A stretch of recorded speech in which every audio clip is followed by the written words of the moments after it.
जय हिंद दोस्तों, मैं हूं अनूप और आप सब लोग देख रहे हैं ग्लोबल कॉन्फ्लिक्ट। दोस्तों आज का जो वीडियो है उसके पहले पार्ट में मैं आप लोगों को इंडिया के इंडिजीनियस हथियार मतलब आकाश मिसाइल के बारे में बताऊंगा, जिसे लेके हाल ही में खबर आया है कि अब इंडिया इसे एक्सपोर्ट करने के लिए पूरी तैयार हो गया है। जबकि एक्सपोर्ट की तैयारी करने के तुरंत बाद ही खबर ये भी आ रहा है कि 9 ऐसे देश है जो इंडिया से आकाश मिसाइल खरीदने के लिए इंटरेस्टेड है। और आज के वीडियो के पहले हिस्से में इन्हीं 9 देशों के बारे में बताऊंगा और साथ में आकाश मिसाइल के कुछ खासियतों के बारे में बताऊंगा। जबकि वीडियो के दूसरे हिस्से में चाइना के अनमैन अंडर वाटर व्हीकल के बारे में बताऊंगा, जिसे लेके अभी खुलासा हुआ है कि चाइना की तरफ से ऐसे कुछ व्हीकलों का इंडियन ओशन में डिप्लॉय करने का तैयारी किया जा रहा है। जबकि चाइना के ऐसे ही व्हीकल इंडोनेशिया के मछुआरे के जालों में फंस के हाल ही में नाकाम हुआ है। तो डिटेल में जानने के लिए वीडियो के आखिर तक बने रहिए और चैनल को सब्सक्राइब और वीडियो को लाइक जरूर कीजिए। दोस्तों कल मतलब 30 दिसंबर के दिन डिफेंस मिनिस्टर राजनाथ सिंह की तरफ से ट्वीट करते हुए जानकारी दिया गया है कि कैबिनेट कमेटी की तरफ से इंडिजीनियस डेवलप किया हुआ सरफेस टू एयर मिसाइल मतलब आकाश मिसाइल के एक्सपोर्ट के लिए अप्रूवल दे दिया गया है। डिफेंस मिनिस्टर राजनाथ सिंह के ट्वीट के मुताबिक आत्मनिर्भर भारत के संकल्प को आगे बढ़ाते हुए इंडिया की तरफ से कई सारे डिफेंस इक्विपमेंट और मिसाइलों का डेवलपमेंट किया गया है। और प्राइम मिनिस्टर नरेंद्र मोदी के नेतृत्व वाले कैबिनेट की तरफ से अब आकाश मिसाइल के एक्सपोर्ट का अप्रूवल दिया गया है। दोस्तों आपके जानकारी के लिए बता दूं कि इंडिजीनियसली डेवलप किया हुआ आकाश मिसाइल इंडिया के डिफेंस एसेट का एक बहुत ही इंपॉर्टेंट हिस्सा है। ये 96% इंडिजीनियस है और ये जो सरफेस टू एयर मिसाइल है ये करीबन 25 किलोमीटर तक अपने टारगेट को निशाना बना सकता है। और दोस्तों कुछ हफ्ते पहले ही इन मिसाइलों के एडवांस सीकर के साथ एक ट्रायल भी हुआ था।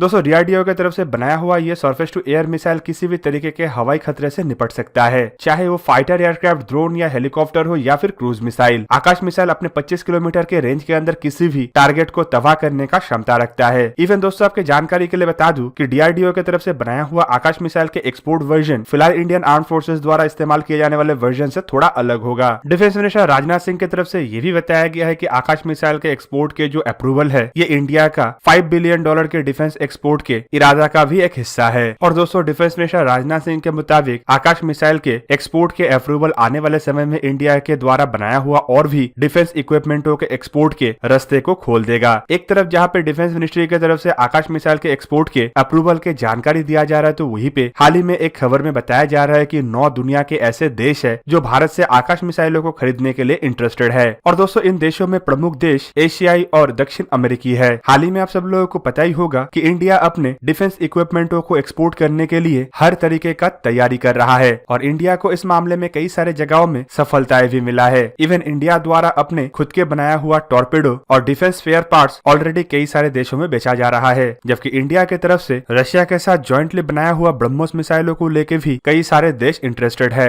और दोस्तों आकाश मिसाइल को लेके ये भी कहा जा रहा है कि हाल ही में इंडिया कुछ देशों के साथ एक्सपोर्ट को लेके चर्चा भी कर चुका है। इवन आप लोग ये भी सुने होंगे कि हाल ही में इंडिया और वियतनाम के प्राइम मिनिस्टरों के बीच में एक वर्चुअल समिट हुआ और इस समिट के बाद ये भी सुनने को आया है कि वियतनाम की तरफ से भारत से ब्रह्मोस मिसाइल के साथ साथ आकाश मिसाइल खरीदने के लिए भी इंटरेस्ट जताया जा रहा है। दोस्तों फिलहाल आकाश मिसाइलों को लेके जिन देशों का अब तक खुलासा किया गया है उनमें Belarus, Malaysia, Thailand, United Arab अमीरात और वियतनाम है। इन देशों के अलावा कुछ और भी देश है जो भारत से आकाश मिसाइलों को खरीदने के लिए तैयारी तो कर रहा है, लेकिन अभी तक उनके नाम का जिक्र नहीं किया गया। दोस्तों खाली डिफेंस इक्विपमेंटों को दूसरे देशों में एक्सपोर्ट करने के लिए इंडिया तैयारी नहीं कर रहा है, बल्कि अपने डोमेस्टिक मैन्युफैक्चरर को भी महत्व डिफेंस मिनिस्ट्री की तरफ से दिया जा रहा है। पिछले महीने ही डिफेंस मिनिस्ट्री की तरफ से 28,000 करोड़ रुपए के डिफेंस इक्विपमेंटों का अप्रूवल दिया गया था। और दोस्तों इस अप्रूवल में टोटल 7 प्रपोजल था। 7 में से 6 प्रपोजल का कीमत 27,000 करोड़ है। और दोस्तों ये 6 के 6 इक्विपमेंट ही डोमेस्टिक इंडस्ट्री से खरीदा जा रहा है। तो इससे आप लोगों को अंदाजा हो गया होगा कि आत्मनिर्भर भारत के संकल्प को किस तरीके से आगे बढ़ाया जा रहा है और किस तरीके से $5 बिलियन के डिफेंस इक्विपमेंटों को एक्सपोर्ट करने के लिए तैयारी किया जा रहा है। दोस्तों अब चलिए बात करते हैं चाइना के अनमैन अंडर वाटर व्हीकल के बारे में। एक रिपोर्ट में हाल ही में खुलासा किया गया है कि चाइना की तरफ से फिर से एक बार तैयारी किया जा रहा है अपने ऐसे ही अनमैन अंडर वाटर व्हीकल का इंडियन ओशन के अंदर तैनाती का। पिछले साल भी रिपोर्ट आया था कि दिसंबर महीने में चाइना द्वारा कुछ ऐसे ही अनमैन अंडर वाटर व्हीकल जिसे सी विंग कहा जाता है उसे इंडियन ओशन के अंदर डिप्लॉय किया गया था और दिसंबर में डिप्लॉय करने के बाद इसे फरवरी महीने में करीबन 3400 ऑब्जर्वेशन के बाद रिकवर किया गया था। दोस्तों चाइना इस तरीके का अनमैन अंडर वाटर व्हीकल को समुद्र के नीचे तैनाती करके इंटेलिजेंस गैदरिंग और समुद्र के अंडर वाटर मैपिंग कर रहा है ताकि चाइना के सबमरीन और जहाज समुद्र के अंदर आसानी से ऑपरेट कर पाए। दोस्तों इस तरीके से चाइना दूसरे देशों के समुद्री क्षेत्र में अपने दबदबा बढ़ाने का प्रयास कर रहा है। इवन इस तरीके का व्हीकल के डिप्लॉयमेंट के बाद खबर ये भी आया था कि चाइना की तरफ से ऐसा व्हीकल का डिप्लॉयमेंट आर्कटिक में बर्फ से जमे हुए समुद्र के पानी के अंदर भी किया जाएगा, ताकि आर्कटिक क्षेत्र का भी जानकारी चाइना हासिल कर पाए। दोस्तों आपके जानकारी के लिए बता दूं कि चाइना द्वारा जो ये अंडर वाटर व्हीकल का डेवलपमेंट किया गया है, ये असल में डेवलपमेंट नहीं बल्कि चाइना का कॉपी पद्धति का ही एक फल है। चाइना की तरफ से 2016 में अमेरिका का ऐसे ही एक सर्वे व्हीकल को साउथ चाइना सी के अंदर पकड़ लिया गया था और दोस्तों चाइना उसके बाद उस व्हीकल का इस्तेमाल करके रिवर्स इंजीनियरिंग तकनीक से अपना अंडर वाटर व्हीकल का डेवलपमेंट किया है। खबर के मुताबिक चाइना फिर से एक बार इंडियन ओशन में ऐसा ही तैनाती करना चाहता है, ताकि इंडियन ओशन के बारे में ज्यादा जानकारी हासिल कर पाए। चाइना का ये अंडर वाटर व्हीकल लंबे समय तक बिना देख रेख के समुद्र के नीचे ऑपरेट हो सकता है, जो आने वाले समय में भारत के लिए खतरा तो बनेगा ही, साथ में पूरा दुनिया का सुरक्षा खतरे में लाने का जिम्मेदार भी बन सकता है, क्योंकि चाइना इससे दुनिया के सबसे व्यस्त ट्रेड रूट के नजदीक डिप्लॉय कर रहा है, ताकि इस ट्रेड रूट के ऊपर अपना दबदबे को मजबूत कर सके। दोस्तों चाइना के ग्लोबल एस्पिरेशन के मुताबिक चाइना दुनिया के बड़े बड़े ट्रेड रूट के ऊपर अपना कब्जा चाहता है, ताकि दुनिया के ज्यादातर ट्रेड चाइना के कंट्रोल में हो।